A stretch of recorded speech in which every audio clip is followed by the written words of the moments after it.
The Burnett Vouchers, Signature Evidence and the Material Record. A Barrows Research documentary presentation of Memorandum GC, BCH1 in the Garden Creek and Mount Pisgah Provenance Investigation. August 2026. The attribution of the figurines to Burnett has rested on two supports. Documentarily, on a set of Smithsonian purchase vouchers bearing his name. Narratively, on the accusation record built around them. This film examines both the signatures and the stone. Finding 1. The vouchers were not signed by Burnett. Evidence grade strong, pending forensic document examination. Vouchers survive where money must account for itself. The settled files of the United States Treasury at the National Archives. Statement of the account of J. McChesney, Dispersing Agent, North American Ethnology, Smithsonian Institution, 1883. On the jacket, 2 words, vouchers inside. Sub-voucher, April 24, 1883. The United States to J. Burnett. 1 image at $4. 1 bear at 5. 3 images at $1 each. A large pie. Huths. Modest. 4 pipes. 3 birds. 2 bears. $28.50 received at Asheville, North Carolina from J. W. Emerton. Full payment. Signed in duplicate. J. Burnett.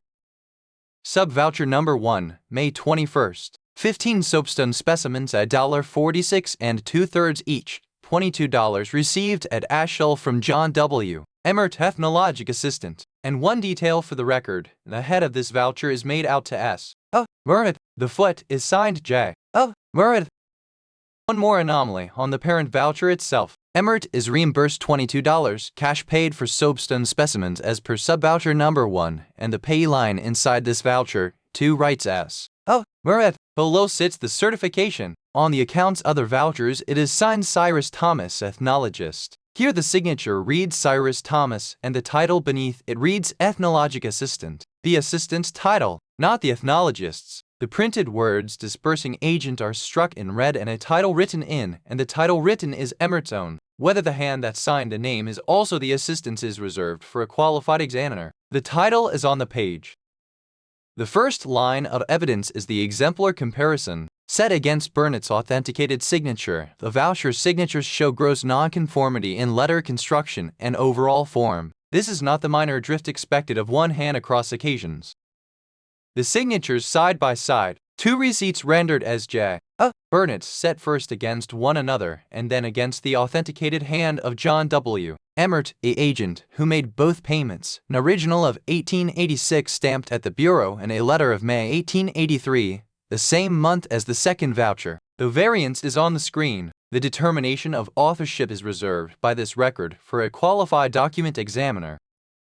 The second line is internal. Across the voucher set, the signatures display too many varieties to come from a single writer. They do not agree with the exemplar, and they do not agree with one another. Excessive variance within the set is itself evidence against authenticity of execution independent of any exemplar. The testimonial record points the same direction. Burnett's recorded statement denies that he made the figurines, and no document in the corpus records Burnett ever claimed manufacture, no valid signature, an explicit denial, and no affirmative claim anywhere.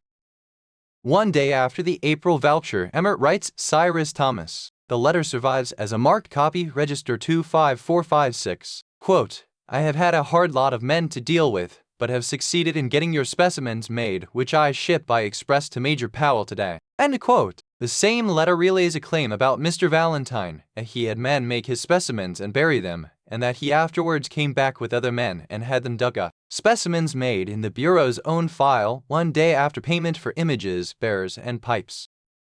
3 years on, an original in Emmert's own hand stamped at the Bureau of Ethnology, Register 852445. Dr. Thomas asks whether Emmert objects to publication of his statements about the soapstone specimens obtained in North Carolina. No objections. Whatever Emmert answers, quote, I did promise the parties who manufactured them that their names should not be made public. End quote. Manufacture in the agent's own hand with the maker's names withheld by promise, and this signature is the exemplar. 5 Emmert letters are indexed across 3 weeks of 1883. 2 survive in the transcription record. 3, May 3rd and 2 of May 11th, are indexed but absent. The absent span sits between the 2 Burnett vouchers, April 24th and May 21st. The gap is offered as a record fact. Its cause is unresolved. What does the finding establish? It severs the vouchers as documentary evidence tying Burnett to manufacture, to sale, or to receipt of payment. What it does not establish by itself is who signed the vouchers, why, or with what intent. 4 explanations remain to be run down. Proxy signing by an agent to practice attested in the period. The retained copy hypothesis, that the surviving vouchers are clerical transcriptions rather than executed originals. Name confusion among individuals of the same surname. And fabrication, signatures executed to paper a transaction that did not occur as recorded. Fabrication is the strongest reading. It is not asserted here. It requires the exclusion of the other 3. Finding is offered with its falsifiers named. A qualified document examiner's opinion of common authorship. A period authorization for proxy signing that names Burnett. A determination that the variance is confined to copies while the originals bear a matching hand, or an authenticated document in which Burnett claims the work. Any one of these would force revision.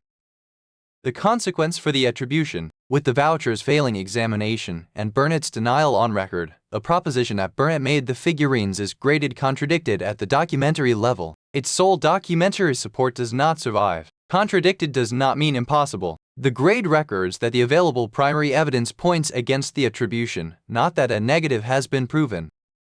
Finding 2. The stone itself. Rao identified the material as potstone, steatite. The evidence supports a different picture. The corpus is not one material, it is a mix. Fired clay, sandstone, steatite, and goethite bearing ferruginous material. Grade supported, pending petrographic anchors keyed to object numbers. And the corpus was heated. Where steatite is present, talc converts to enstatite at roughly 800 to 900 degrees Celsius. A paleothermometer written into the mineral itself. And fired clay is by definition heat exposed. Where the conversion is instrumentally documented, a heat finding is graded strong.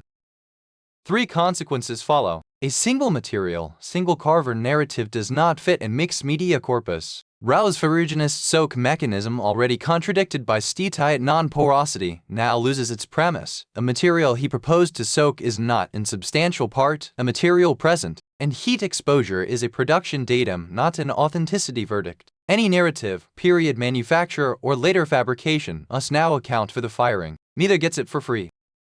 Record graded. The vouchers were not signed by Burnett. Strong. Burnett manufactured the figurines. Contradicted. The corpus is materially heterogeneous. Supported. Pending anchors. Portions of the corpus were heat exposed. Strong where instrumented.